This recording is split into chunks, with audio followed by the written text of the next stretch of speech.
Jack the Ripper. Part 1. Prologue. The fog with a memory of its own.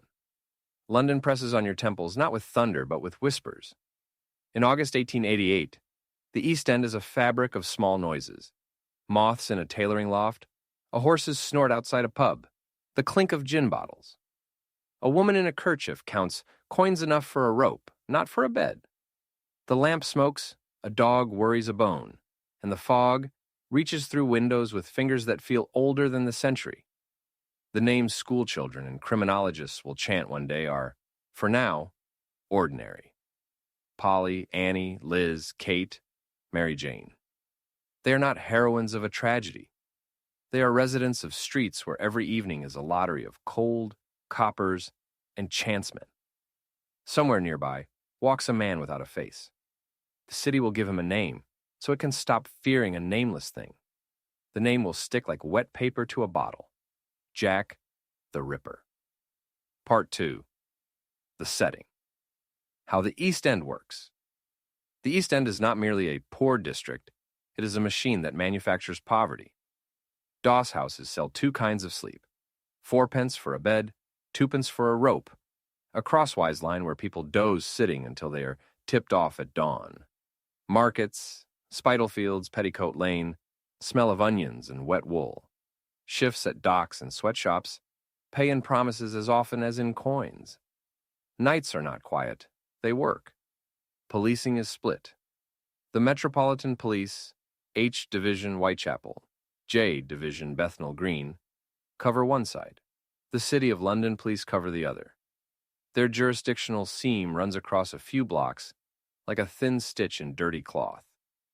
On that very seam, the case will tear during the double event. The press is a character of its own. Newspapers hunt for a line as avidly as the killer hunts for a shadow. Everyone wants to be first to know. But news here turns to rumor faster than printers can set the type. Part 3. The Whitechapel Murders. Widening the frame.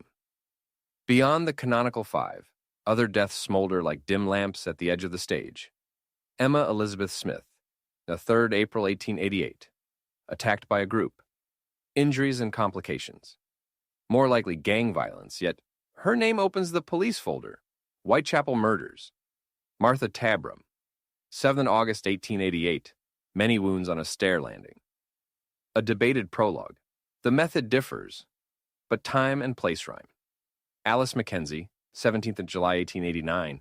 The Pinchin Street Torso, 10 September 1889. Francis Coles, 13th February 1891. Episodes drawn into and pushed out of the Ripper's orbit, depending on who's telling the tale. At the center lie 5 acts in the autumn of 1888. Part 4. The timeline. 5 acts, shot by shot, Act 1. Marianne Polly Nichols, Bucks Row, 31st August 1888. 0:30:02:30. Polly tries to make up 6p for a bed. She's seen in pubs and on the street. 03:40. Constable John Neal on his beat catches a glint in the gaslight and finds a woman lying in the road. The city's noise seems damped, as if the street itself were holding its breath. 03:45:04:00. Constables Misen and Thane arrive. Dr. Reese Ralph Llewellyn notes a deep throat cut and swift, deliberate post-mortem work on the abdomen brief, practiced, done, without show. After. Rumors rush in. A man with a black bag, a butcher, a figure called Leather Apron. By morning, the papers will wake earlier than the workers. Polly's life. A printer's daughter, a carpenter's wife, mother of 5. Drinking, separation, doss houses. She wore black beads, a small shine, and a dim life. Gone when she was. Act 2. Annie Chapman, 29, Hanbury Street, 8th September 1888. 04:45:05:20. Neighbors hear scuffling and a phrase like, "No, not now." 06 Arceos.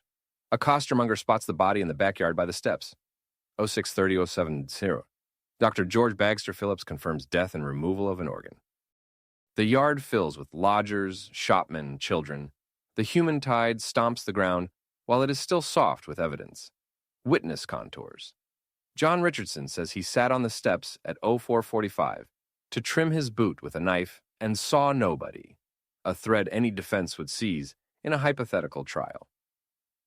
Elizabeth Long claims she saw the victim with a man of foreign appearance around 05:30. Albert Kadash heard a thump against the fence and a woman's voice. Annie's life. Bred for better rooms than these. A royal stables groom for a husband. Illness, downfall, poverty. Black beads she rarely took off, as if without them she wasn't fully dressed. Act 3, the double event, 2 scenes, 1 fog. Night of 30 Ostras, September 1888. 1. Elizabeth Stride, Berner Street, now Henricus Street. Club Yard, 04501 Darushoro. 045. Witness Israel Schwartz later tells of a BS man shoving a woman near the gates. A second man with a pipe flickers at the fringe. Das one, dasu. Louis Diemschutz drives his barrow into the yard. The horse shies, and he finds a body with a slashed throat. Little to no post-mortem mutilation, as if the killer was interrupted. Background hum. The club, Emigre Socialists, is music and argument. Political nerves crackle. An anti-immigrant spark hangs in the air, ready to fall. 2. Catherine Eddowes, Mitre Square, City, 01350145, 0055. Eddowes is released from the Bishopsgate station, telling the desk, "I'm all right now." Joe 135. Witness Lowend, often misrendered Lond, and companions see a couple near Church Passage. He notes a man holding the woman's hand. Faces slip through memory's mesh. 01440145, PC. Edward Watkins discovers the body on his round. Later, Dr. Frederick Gordon Brown will record the most ritualized elements of the violence. 0255. PC Alfred Long finds a bloodied apron piece in Goulston Street beneath a chalked message. 0330. Commissioner Sir Charles Warren orders the graffito wiped away to avert riots. A decision understandable politically. Historically, it sounds like the footsteps of a mistake. Kate's life. Musical, volatile with drink, able to laugh at the edge. She slept off her intoxication in a cell and left it walking into legend on her own 2 feet. Act 4. Mary Jane Kelly. 13. Miller's Court, 9th of November, 1888. Evening before. Neighbors hear singing. Only a violet I plucked from mother's grave. 02 Zoshins, 3 and Sir Dar. Witness George Hutchinson will later claim he saw her with a stylish gent in a cloak. His story is suspiciously cinematic. 10:45. The landlord's man comes for rent. The door's locked, a pane is broken. He peers inside. What he sees will make constables silent and doctors terse. After. The only murder indoors. The apex of theatricality. Unlike the street, here the killer had time. Mary Jane's life, the youngest. Possibly Irish? Perhaps time spent in Wales. Perhaps a gentleman patron. She spoke of better rooms in the West End and of Paris, which every poor soul carries as a dream folded into a pocket. Part 5. How the inquiry worked, tools and limits. The beat. A constable paces a fixed loop, returning every 12-15 minutes. That metronome sets the case's rhythm. Could he or couldn't he is measured in those minutes. Coroner's inquests with jurors become our surrogate court. Doctors testify, neighbors swear, newspapers quote. Forensics in transition. Time of death estimates are rough. Surgical precision is a pliable phrase. Morgue photography is taking root. Crime scene photography is not. Bloodhounds bring more smirks than leads. Fog gives advantage not to noses but to shadows. Coordination between metropolitan and city improves after the double event, too late to be decisive. Part 6. Police and court errors. An expanded accounting jurisdictional split. 2 forces, 2 archives, 2 reporting cultures. The second half of 30 out of September belongs to the city, the first to the Met.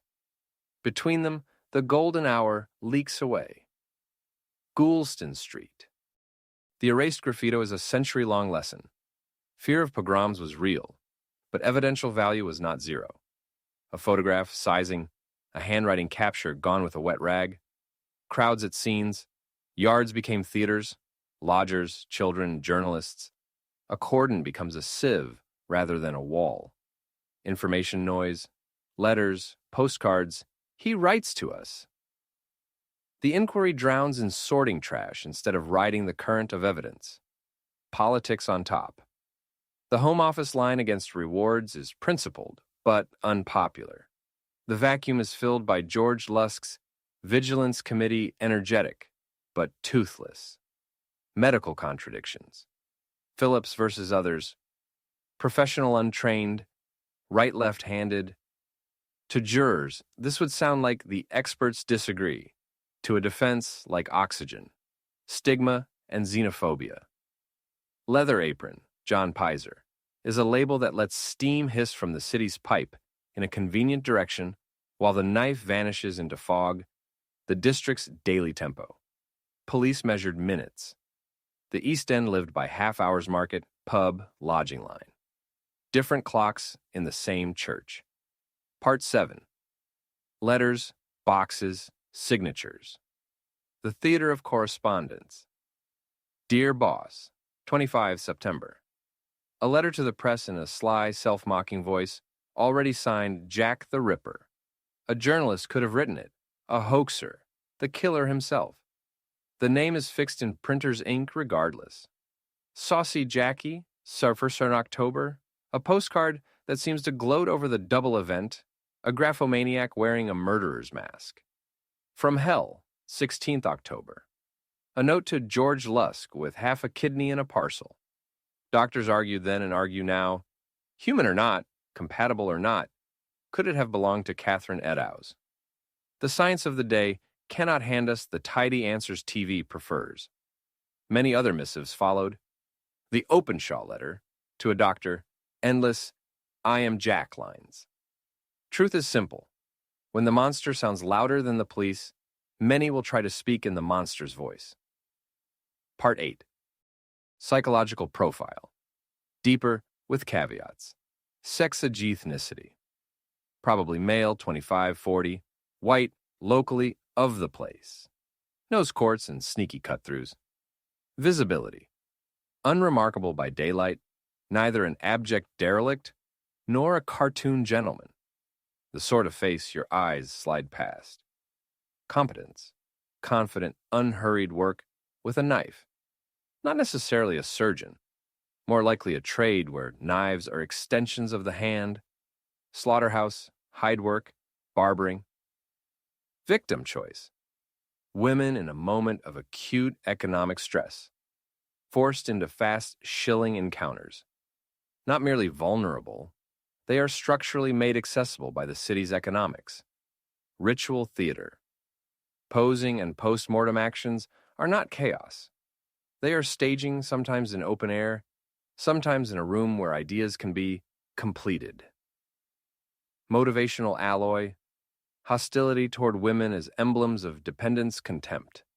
Sexualized aggression in post-mortem form.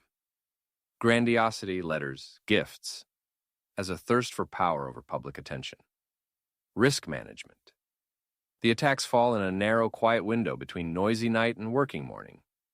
Choice of blind yards and street pockets implies planning. Why it stopped. Job or lodging change, arrest on another charge, emigration, death or fear after the indoor work at Miller's Court, where silence is louder than any street. Part 9. Lives that don't fit in a logbook.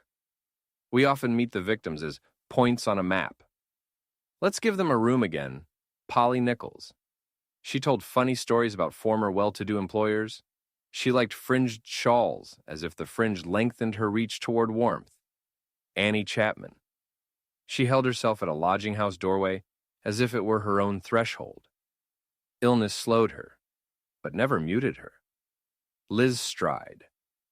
In shelters they called her Long Liz, not only for height, but for the straight way she threaded through a crowd.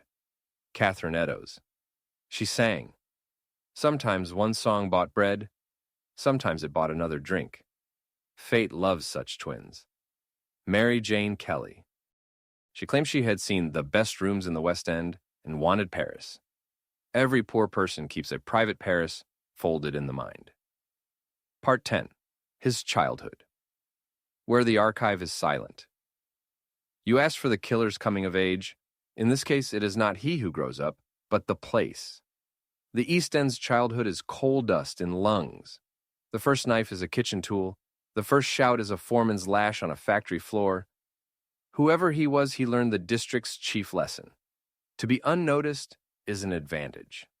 That lesson may matter more than any singular trauma we cannot document.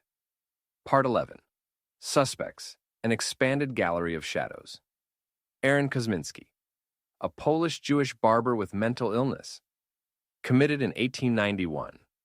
Notes by Anderson Swanson hint at an identification that collapsed on ethnic grounds. The later DNA shawl story is methodologically shaky. The case stands more on inertia than on proof. Montague John Druitt, a schoolmaster's son, a teacher who drowned in December 1888. In McNacken's memo, he is a suspect, but the bridge from him to Whitechapel's alleys is built of fog. Michael Ostrog, an adventurer and fraudster, loved by newspapers, unloved by evidence. George Chapman, Severin Kwasowski, poisoner and barber, tempting in retrospect as a post-ripper, but the modus operandi belongs to a different universe. Francis Tumblety, an eccentric American collector of rumors and jars of organs, good for a novel, weak for an indictment. Joseph Barnett, Mary Jane Kelly's former partner, attractive as a domestic theory jealousy, control, rupture, but hard to stitch to the earlier outdoor scenes. Thomas Cutbush, Frederick Deeming, Walter Sickert, Royal Masonic conspiracies. Each is a primer in how myth works. A strong image, a weak link, a long afterlife in popular culture. Part 12, How He Was Caught and Tried. A counterfactual reconstruction. He wasn't caught. There was no trial. But sketch a model Victorian trial to see why conviction would have been hard. Venue, the Old Bailey. Cast, judge, jurors, counsel for the Crown. A stout defense. Exhibits, beat times, minute windows, the apron fragment, witness silhouettes, dark coat, foreign look, medical protocols that don't sing in unison, defense playbook, contaminated scenes, doctors disagree, letters are hoaxes, identifications are unreliable. My client is a workman with a knife, nothing more. Crown's hope rises only if there is specificity. A provenance-rich object, watch, button, stained clothing. Interlocking testimony from two independent witnesses, and above all, a continuous chain of place-person thing. In the 1888 reality, no such chain held. This trial that never was belongs to the case as firmly as any inquest transcript. Part 13. A word map of the East End. Bucks Row, Durward Street. A narrow gullet between fences and yards, where a single lamp looks lonely. 29. Hanbury Street, a hive of stairs, lean-tos, and a yard for baskets and crates. Berner Street, a club, songs, laughter through a wall from someone's last minute. Mitre Square, a geometry of three corners where footsteps come back as an echo. Goulston Street, a pass-through pocket where a wall spoke once. Miller's Court, a cul-de-sac, a room with a grate, a small window you should not always look through. Part 14. Witnesses, the chorus in the fog. Charles Cross, Lechmere, and Robert Paul, first at Polly's body. Two early workers who, on any other dawn, would have passed each other without a word. John Richardson sat on the steps to trim a boot with a knife.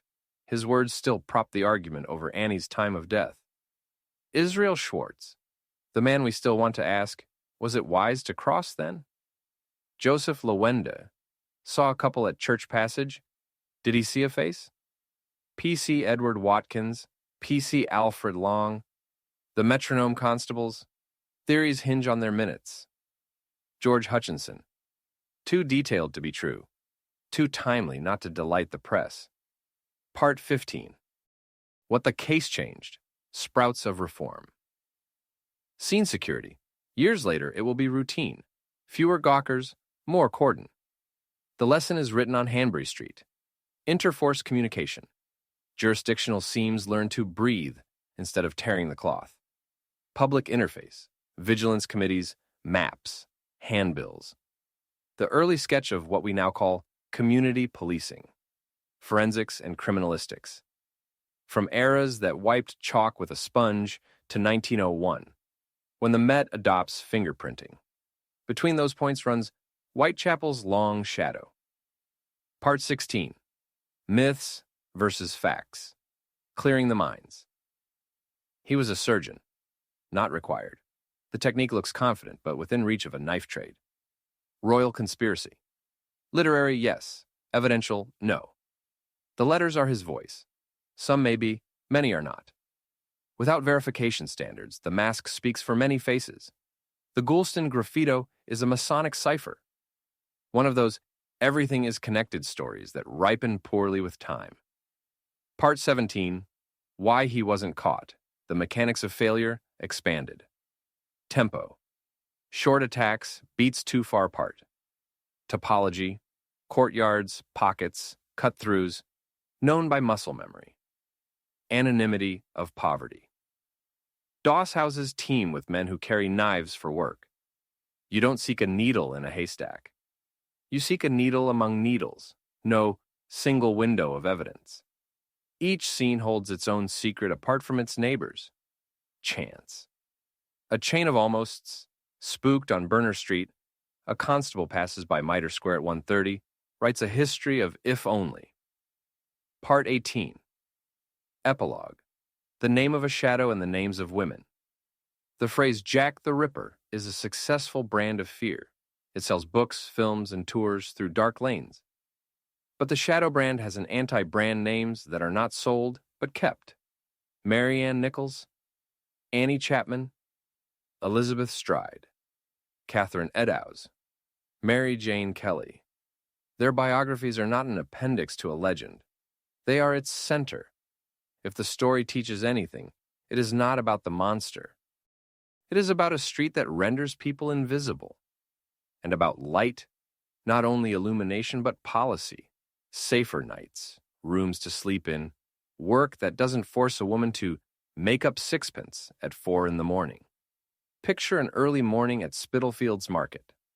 A coster straightens crates, horse breath rolls like a late dream. A man passes whose face you would not remember a minute later. He slips behind sacks of potatoes as many do whom we never learn to notice. What holds him back is not fear, and not the police. It is other people's memory. We remembered the names, and that means there is light already in this story.